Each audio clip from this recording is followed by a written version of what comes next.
A situação do escritor no mundo atual é das mais angustiantes. Refiro-me principalmente àquele que compreende em toda a sua complexidade a natureza de seu trabalho. O grau maior ou menor de nitidez dessa compreensão se reflete de modo inequívoco em seus poemas e em sua prosa, os quais, por sua vez, aliados, é claro, a inúmeros outros fatores, contribuem para o acarretamento de determinadas consequências. Estas poderão influenciar o curso da própria vida da humanidade. Bom, e esse é um trecho, e esse trecho aqui, os princípios básicos da atividade do escritor, do livro do escritor alagoano José Casado, Livro Branco da Crítica Literária. Este livro aqui, e o que eu li agora, foi escrito há quantos anos atrás? Primeiro, muito obrigado por aceitar nosso convite e estar conosco aqui no nosso programa. Eu é que sou grato. Então, há quanto tempo atrás se escreveu esse livro? Esse artigo foi escrito em 1965 e publicado deste livro pela segunda vez, porque primeiro ele apareceu no jornal em que eu trabalhava, em 1966, que é a data do livro. Atualíssimo, né? Não mudou nada de lá para cá. Pois é. E deve-se a quê? Eu acho que a cegueira dos nossos líderes políticos. Se eu estivesse sendo agressivo... Não, fica à vontade. Né? E também, sem dúvida nenhuma, dos nossos cidadãos, que não estudam o problema, primeiro porque não têm possibilidade de estudá-lo, né? E que votam em qualquer indivíduo, seja de direita, de esquerda ou de centro, que no frigir dos ovos é tudo a mesma coisa, né? Cada qual só está pensando em si, em seu partido, em sua... Né? E por isso continuamos com os mesmos problemas de antes e cada vez mais agravados. Uhum. Quer dizer, a cultura é desprezada, embora seja difícil de adquirir, mas mesmo quando se a adquire, ela não é valorizada. E o resultado é isso. Aí, né? Nós temos um grande desenvolvimento na produção de armas de novos tipos, né? Mas na medicina, por exemplo, há, como alguns médicos me chegaram a dizer, relativamente um certo atraso. Ela avança, mas avança num nível muito menor do que o das pesquisas nucleares, por exemplo. Quer dizer, a nossa saúde é muito menos importante para os que nos governam do que o país ter armas com as quais possa achacar qualquer inimigo, né, que se lhe apresente. E nesse contexto, como se encontra a literatura aí e aqui? Pois é, a literatura, na realidade, está, de certo modo, atravessando um período de crise. O povo não lê. E não lê por quê? A primeira reação nossa é ficar com raiva do povo. Não, o povo não tem culpa nenhuma. O povo é mal pago, o povo é mal instruído, o povo não tem interesse, porque ele tem de adquirir banana e feijão em lugar de livro. O livro é caro, por esse motivo é que há um desinteresse pela literatura. Uhum. Tanto é assim que o indivíduo se ocupa de literatura, ele tem de ter, paralelamente, outra atividade da qual ele viva. Ele é médico, ele é advogado, ele é engenheiro, ele é industrial, ele é qualquer coisa. É disso que ele vive, e não do ato de escrever. Embora ele escreva e publique livros. Dificilmente se encontrará no Brasil, dificilmente, um escritor que viva de literatura. Muito difícil. Todos eles têm emprego público ou atividade privada diferente da atividade literária. Uhum. Por exemplo, o nosso grande lexicógrafo, Antônio Aist, Uhum. né, que coordenou as pesquisas que deram como resultado o mais amplo dicionário de língua portuguesa que até hoje foi publicado, né? Ele era empregado público, ele trabalhava em universidades, ele era funcionário do Estado, até que veio a ditadura militar e que o demitiu.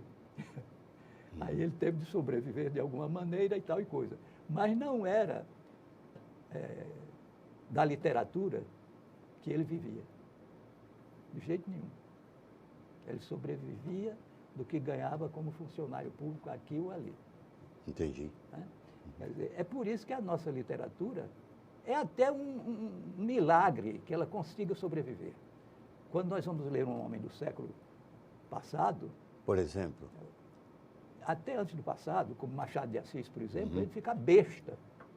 Eu fico abestalhado diante do que Machado de Assis escreveu. O maior escritor de ficção que já houve no Brasil, em todos os tempos, né, era funcionário público. Dava mais de 8 horas, naquela época não havia praticamente limite, né?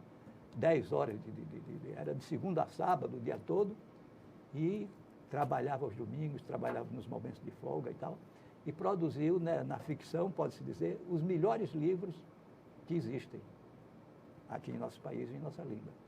O Dom Casmurro, por exemplo, é uma obra-prima. Eu, por exemplo, me ocupei, num dos meus livros aqui, nesse aqui, mais recente, há um capítulo em que eu me ocupei de desvendar o chamado o enigma de Capitu, que se discute se ela traiu ou não traiu o marido.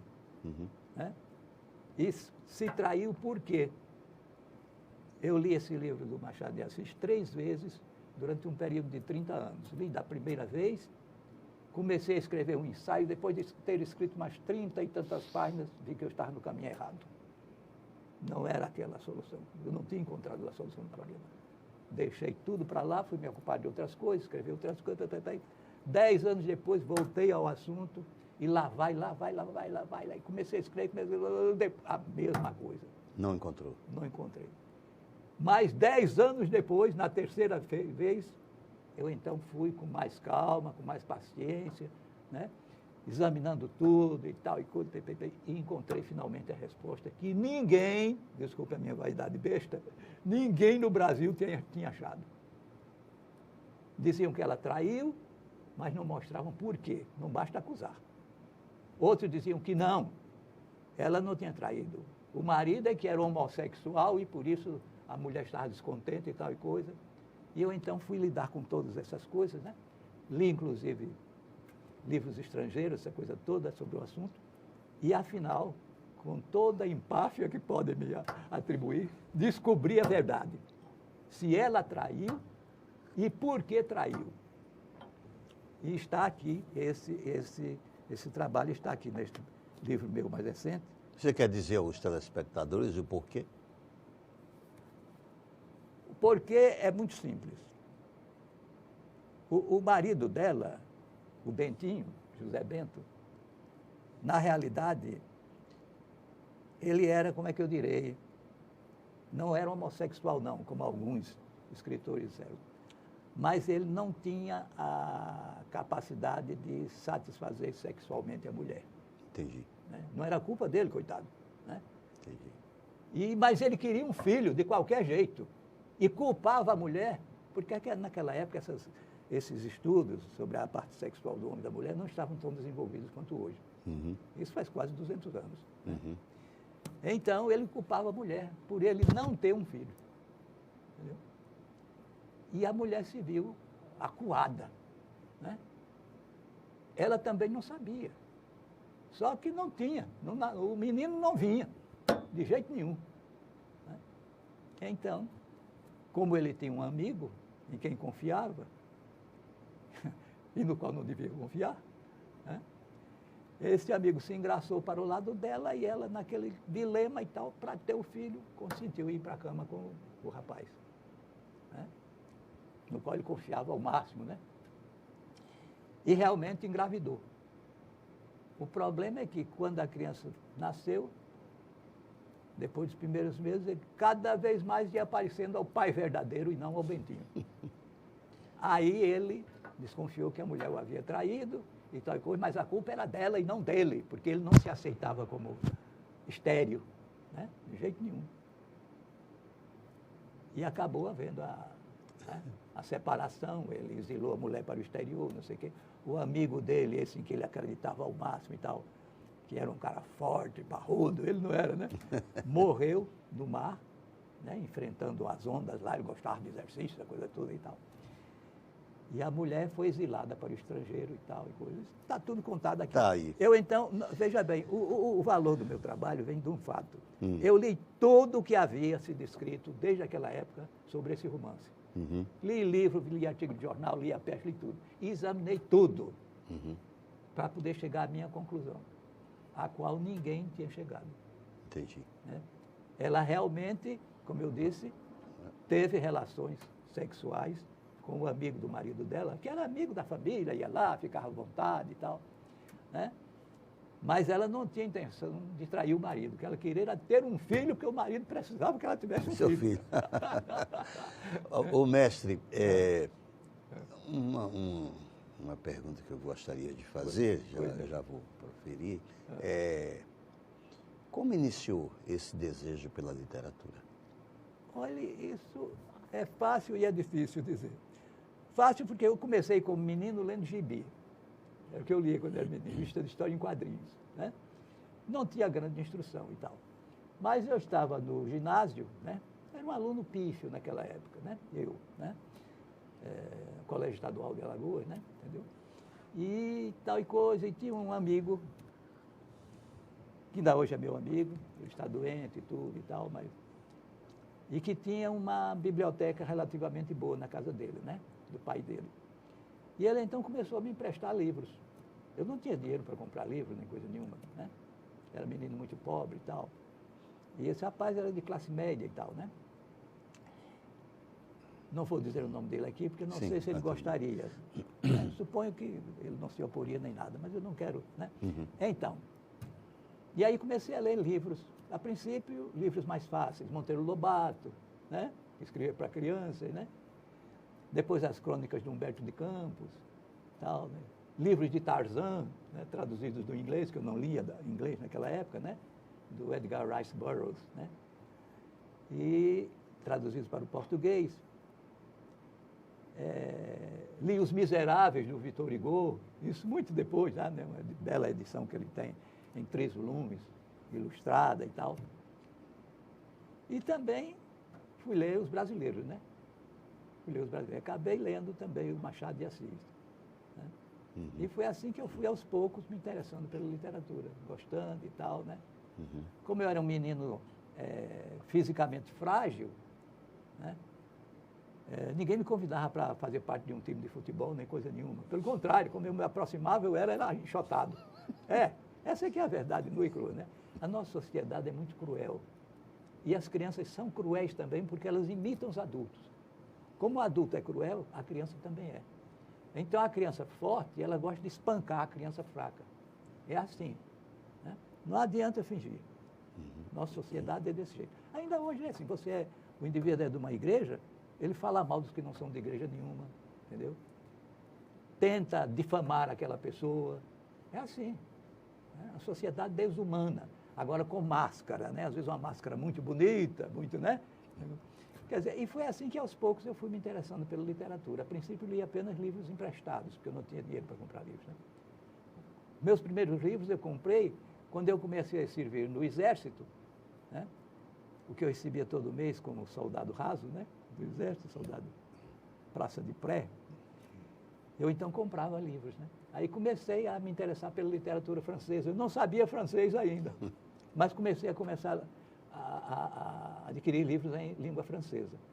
E aos poucos fui estudando essa coisa toda e tal, né? Quase que clandestinamente, por assim dizer, né? E aos poucos fui me interessando e tal, e fui avançando essa coisa toda, né? Com o tempo depois, eu estudei inglês também, e finalmente, naquela época em que estava uma briga danada entre os Estados Unidos e Rússia, eu que sempre tinha aprendido a desconfiar de tudo, eu digo, os Estados Unidos dizem isso aí, a Rússia diz aquilo aí, mas quem tem razão? Eu vou estudar o russo para ver a parte dos russos também. É exatamente sobre isso que eu gostaria que a gente tratasse no segundo bloco do nosso programa, e sei que o mestre José Casado é poliglota, um homem que dedicou a vida, né, a estudar línguas, e dentre elas o russo. Mas já a gente retorna conversando com o escritor José Casado. já já.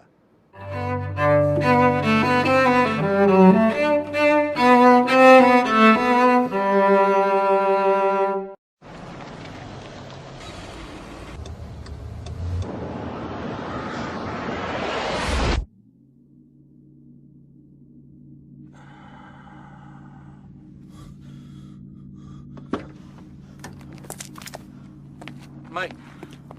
Oh, I'm so sorry. I thought there was time. He's just pulled out. I don't have time to stop. Oh, come on, mate. It was a simple mistake. I don't know if I was going a bit slower. Please. I've got my boy in the back.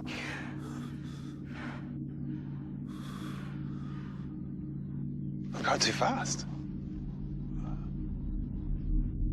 I'm sorry.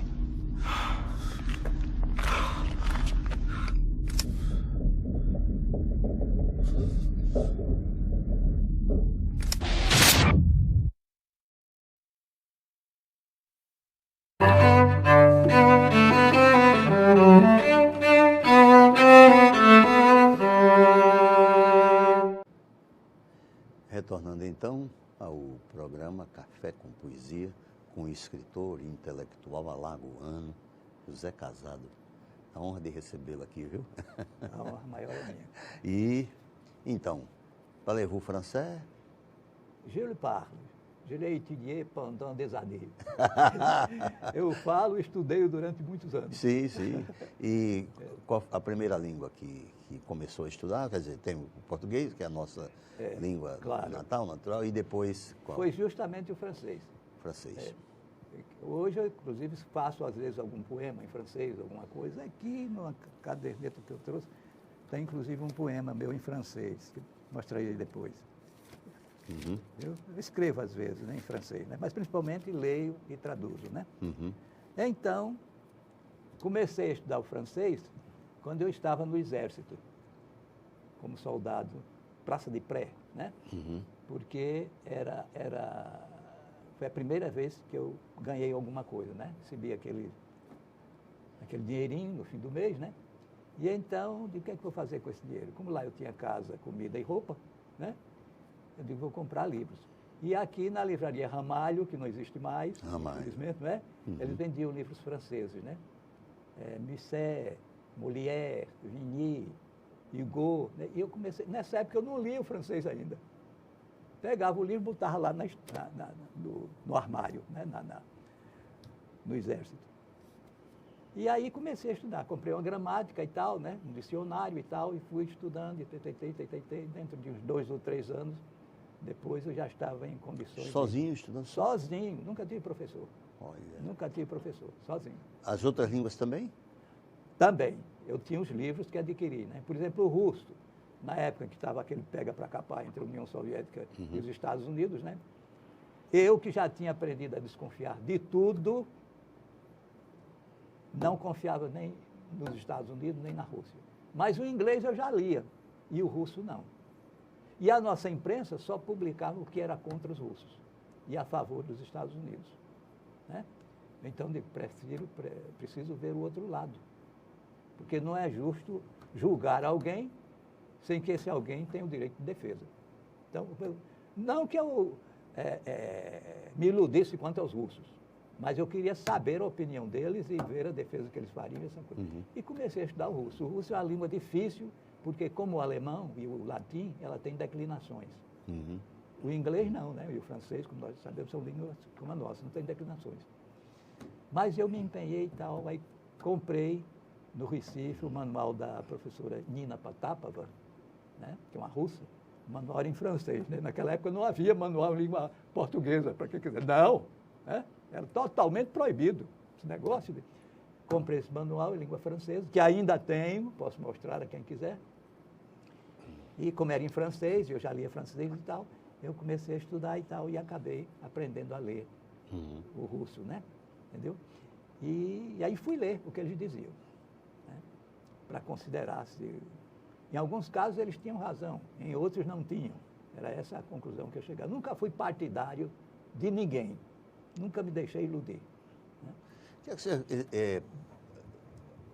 Na época que aqui estava Graciliano, Jorge de Lima, Raquel de Queiroz, o Jorge Amado, Clarice Lispector andou por aqui também, naquele período aqui em Alagoas, que fervilhava a literatura. Alguns depois foram embora daqui por razões várias. O Graciliano, que saiu numa condição muito adversa. E foi vítima de uma grande injustiça. Graciliano não era de partido nenhum naquela época, nenhum.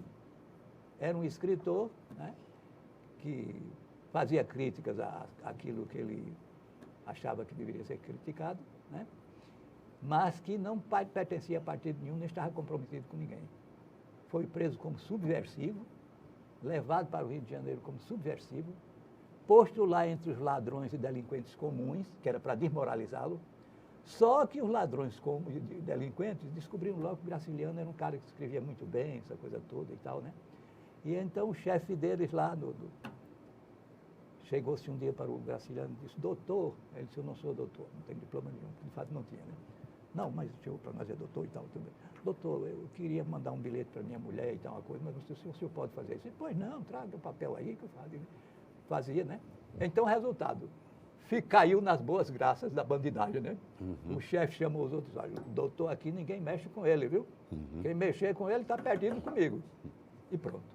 Porque a intenção dos que o prenderam era justamente desmoralizá-lo, fazer com que ele fosse agredido e coisas. A nossa força repressiva, nessa época, não direi nada quanto o tempo que estamos vivendo, mas era muito reacionária. Ela não se contentava em prender o indivíduo, queria desmoralizá-lo inteiramente, transformá-lo no destroço, né? Não conseguiram, no caso do Graciliano, por causa disso. Porque ele caiu nas boas graças do chefe lá da bandidagem, né? E ninguém mexia com ele, de jeito nenhum. Agora, e Jorge de Lima? Olha, o Jorge de Lima é uma coisa interessante. Muito diferente do Graciliano em tudo. Religiosíssimo, né? Há aquela história, provavelmente verdadeira, de que ele saiu daqui fugido porque tentou conquistar a mulher de outro homem, né? E o cara tinha influência no interior, deu uns tiros aqui na Rua do Comércio, ele fugiu, entrou no navio, isso é verdade, e foi para o Rio de Janeiro, né? E passou décadas lá e tal e coisa. Ele se destacou como escritor religioso, essa aqui é a verdade, né? Invenção de Orfeu, não sei o quê, papapá. Eu sempre desconfio dos religiosos extremados. Não confio nessa gente. Como também daquele esquerdista que em tudo ele jura pela União Soviética, também não sou desses, né? Eu quero a pessoa que examine os dois lados, sem partidarismo, com severidade, o que um lado disser ficou comprovado que é correto aceitar, né? E o que o outro disser que ficou a mesma coisa. Quer dizer, essa minha atitude não agrada a muita gente. O sujeito quer que eu seja né, principalmente do partido governante.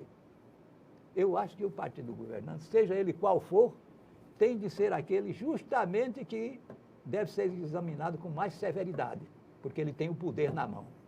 E quem tem o poder tem aquela tendência desgraçada de abusar do poder. Quem está debaixo, não, né? Pode até fazer a loucura, mas é logo preso, é logo... Né? Mas quem está no poder tem uma série de, né, instrumentos, né? Entendeu? Aqui, o mestre, e como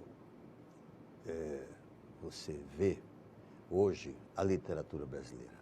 A literatura está atravessando um instante de crise no Brasil, de crise.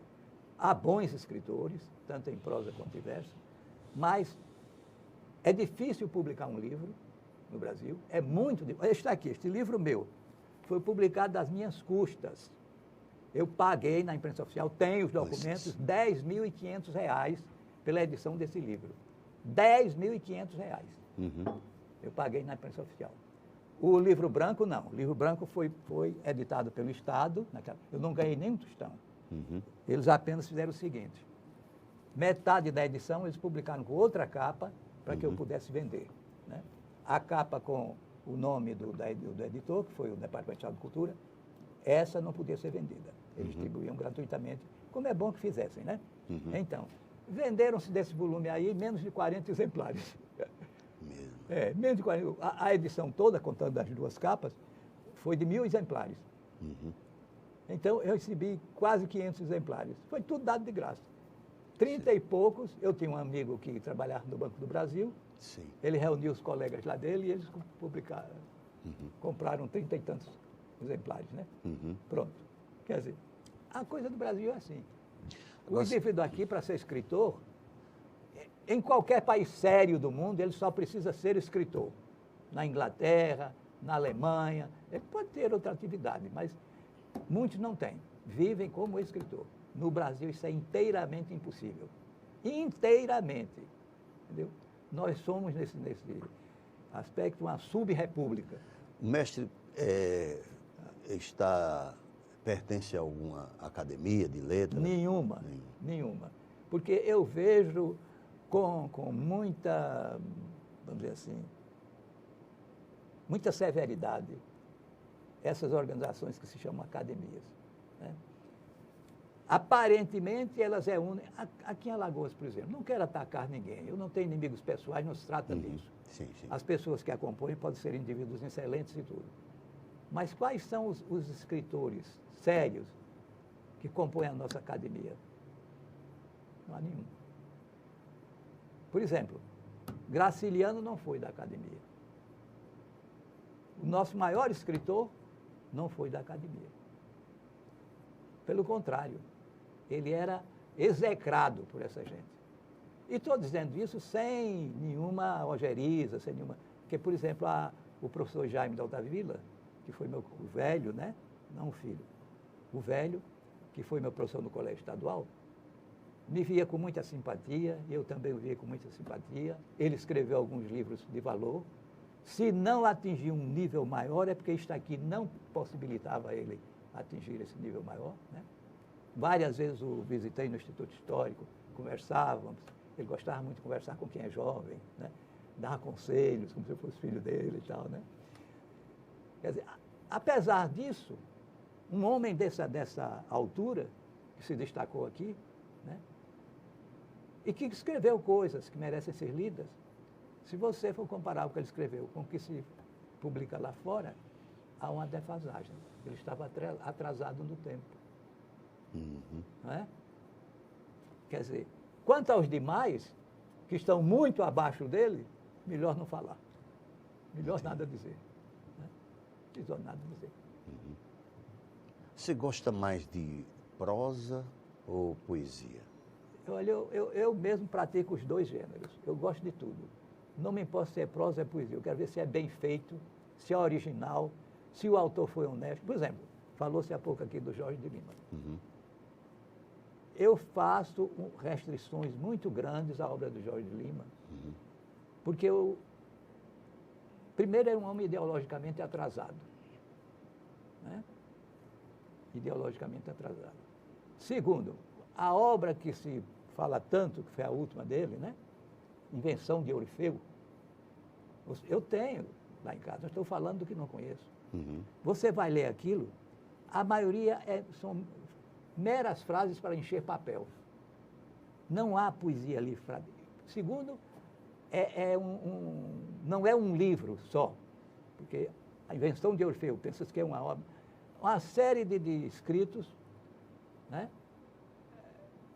Produzidos durante muitas décadas, né?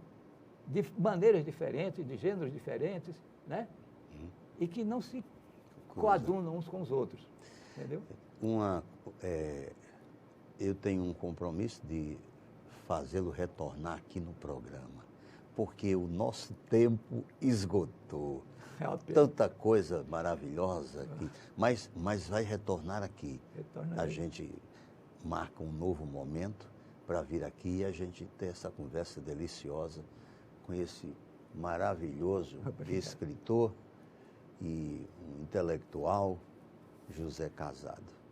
Muitíssimo grato pela sua presença aqui e como firmamos esse compromisso de retornar aqui, tá bom? Aceita? Aceito, claro, é evidente. É evidente. Né? Está perguntando se o sedento quer água? E então, até o nosso próximo encontro.